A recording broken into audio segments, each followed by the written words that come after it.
piece of algae, and there's tiny mica particles in the water. And the mica particles are flat plates, reflective flat plates essentially. And so you can see them if they're all lined up in laminar flow, they all kind of line one way and part of it reflects and part of it doesn't. And then as you increase the water velocity, you go from mostly laminar flow on the downstream side to turbulent flow. So that's, instead of a PowerPoint drawing, I'm trying to convince you that this is real. In the lab, we'll do the same experiment. We'll have little pieces of clay and we'll increase the water velocity and have higher turbulence behind them, whether they're cubical or fusiform.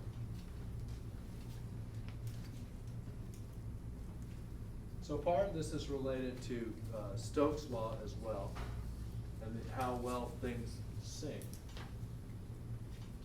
And Stokes' law says that the sinking rate of small spheres is a function of size and density of the sphere and the viscosity and density of the water. So do you think a large particle or a small particle sinks more quickly? Large particles, that's correct. How about viscosity? If water's more viscous or less viscous, which is the sinking rate is greater at? If the water is less viscous, it will be greater sinking rate, right? And then the density of the sphere, obviously, it can sink faster if it's more dense than if it's less dense. So what cells can do is alter their shape to change their sinking rate. So basically the Stokes' law just says you have a sphere and we can calculate what the sinking rate should be if we know the viscosity, the size of the sphere, and the density of the sphere. So that's what evolution is working against. Now we talked about the shape of a sphere, right, being an optimal packing size for molecules, because what was minimized relative to what in terms of space? Surface area is minimal relative to volume, right? Okay, so surface area is minimal relative to volume. That could present some problems for organisms exchanging stuff with the natural environment.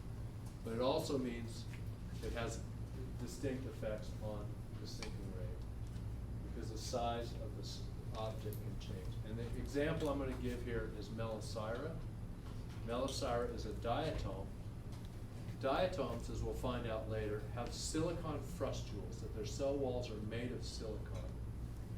And this particular one is about, I think about 20 or 30 microns across and a few hundred microns long. And it turns out the pieces of the cells are like little barrels that clip together. And then there's another one and another one.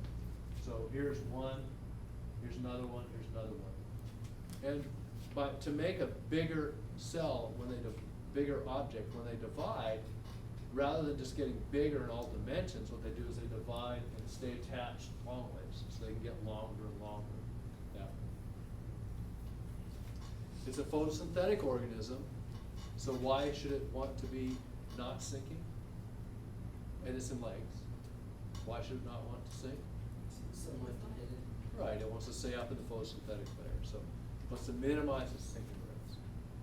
And so one of the things it can do is it can change its density by synthesizing lipids. So it can actually change the density of the inside of that object there. And as we know, oil floats on water because it's actually less dense. If we increase its density decrease its density to a point, it won't sink as fast. It never quite gets negatively buoyant, and it never floats, but it can do that. But the other thing it does is just has this shape, this long shape, right? And so if we use Stokes' law to measure to calculate what the sinking rate should be if a sphere is 1.25, and that's about the maximum, 1.25 density, right? As a function of the volume of that sphere, the sinking rate goes up drastically as the sphere gets bigger and bigger, right? If we make that sphere less dense, and this is 1.09 grams per cubic centimeter, is about the density of Melisira when it's got lots of lipids, as opposed to Melisira when it doesn't have much lipids. we have this relationship. So it doesn't sink quite as quickly, so that helps. But if we make it increase in size by increasing a barrel long, rather than just getting to be a bigger and bigger sphere, the actual sinking rate pretty much flattens out after a point, because you're just adding more and more volume long ways. So there's this evolutionary pressure that helps it assume this morphology. But with anything, it's not quite so simple. And so I'm giving you this example related to Reynolds number, density, velocity, viscosity, but there's some other things that this could help this organism do, right? And so what are some of the other, what's happening, for example, in the surface area to volume ratio as it increases here?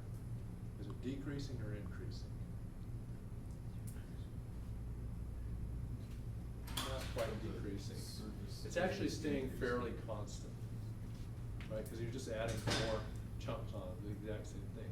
Whereas if there were a sphere that was increasing in volume, right, the surface area to volume would be decreasing. So there'd be less surface area for each unit volume. Okay, why would that matter to an organism that's out there? So photosynthesizing, needing nutrients from the water. What property do you think that might alter?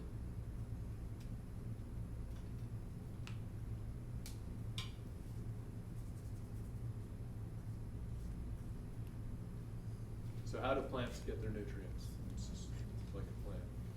What process do they need to use? Go ahead. They create carbon from photosynthesis, but they somehow need to get those nutrients into that cell, right? So what do they do to do that? Bronson? Well, for some water plants, it's from the bottom, right? If they have roots, right? So if it's from the bottom, it's got to come into those roots, and it's got to diffuse in from those roots. If they're a suspended organism, right, they've got proteins on the outside that take nutrient from outside to inside, right? And the rate that can happen is dependent upon diffusion. So the bigger you are, the tougher it is to diffuse.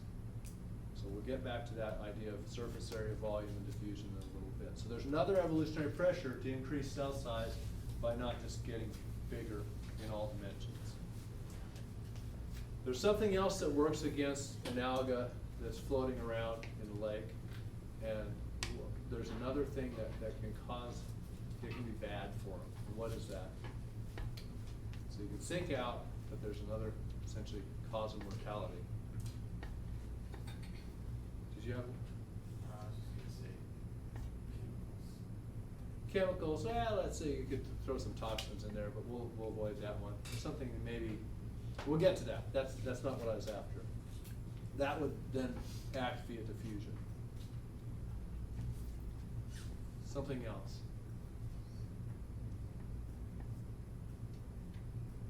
Let me ask you, where do fish get their energy when they're swimming around in the lake from?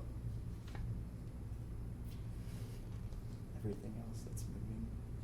So what's a bluegill, say, eating? Insects. Insects and Zooplankton. zooplankton. Okay, good.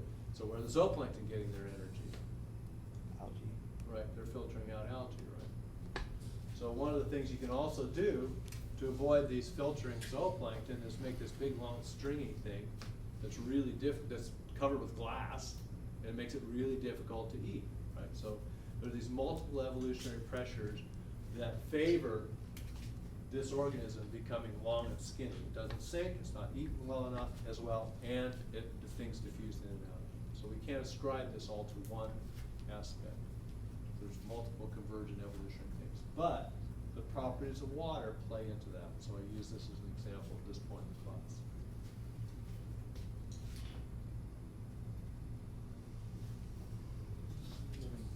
Okay, so I've been talking about water moving, and I'm going to finish talking about how water moves through the environment.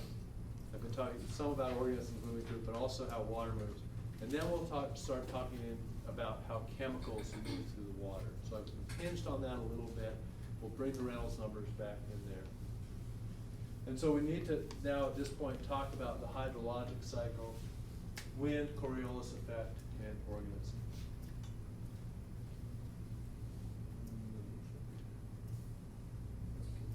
So the hydrologic cycle provides a lot of energy, right? And where is it moving? Where is it moving most moisture, most water from and to?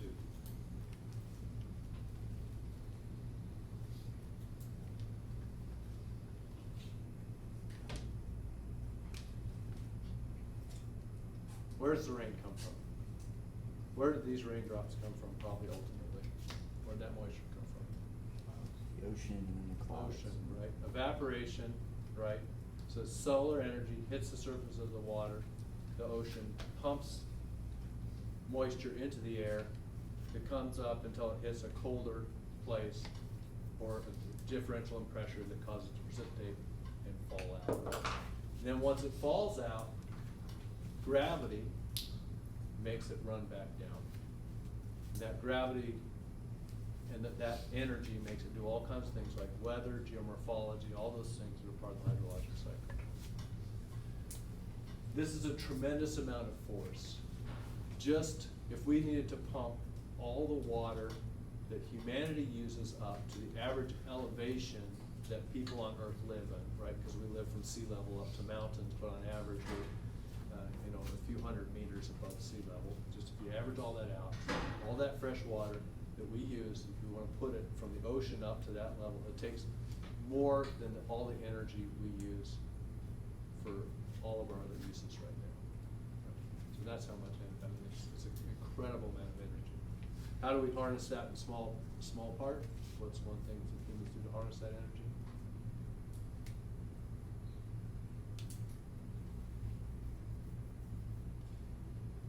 How do we use water to create energy? Hydroelectric power. Hydroelectric power, right? Or what about 150 years ago? Steam power. Steam, yeah, that's not what I was after. I mean, we gotta heat the water to get that. What else? Wave generator things. That's not 150 years ago, that's now, I mean, in the future. Watermill? Watermill, right, yeah, so you turn machinery with flowing water. So there's a lot of energy there, right? Another force that moves water is wind, and we'll talk about that when we talk about lakes in particular, how it mixes water through. And it also, physically, the wind, driven by solar energy ultimately, does also move the water from, the vapor from the ocean across the land. There's also something that happens at very large lakes, and that's the Coriolis effect and the ocean. And the Coriolis effect is related to the rotation of the Earth. And that essentially as the Earth moves around from underneath an object, from a stationary observer's point of view, it moves one way or another. And this is what leads to the direction that the major ocean currents are, right? So they're running opposite direction to the northern and southern hemisphere, because once they start moving, they're apparently deflected relative to somebody sitting still on the moving Earth. Very large lakes are experiencing this effect. It's only very large lakes. It's not important in most lakes that we'll experience. We're not living in a part of the world that even has a lake that's big enough to have much of that effect. It is a legend, urban legend, old wives' tale, I don't know what you want to call it, that when you flush the toilet in the northern hemisphere and the southern hemisphere, it goes opposite directions. That's not a big enough object for that force to work on. You have to be working at tens of kilometers to hundreds of kilometers. And then the last thing that becomes important in some places is bioturbation, because there are situations where organisms can actually stir up sediments or move water, and it's biologically important that they're doing that and moving that water around. I suppose I should mention one more organism that moves water, and moves water long distances where it wouldn't go otherwise. And what organism is that?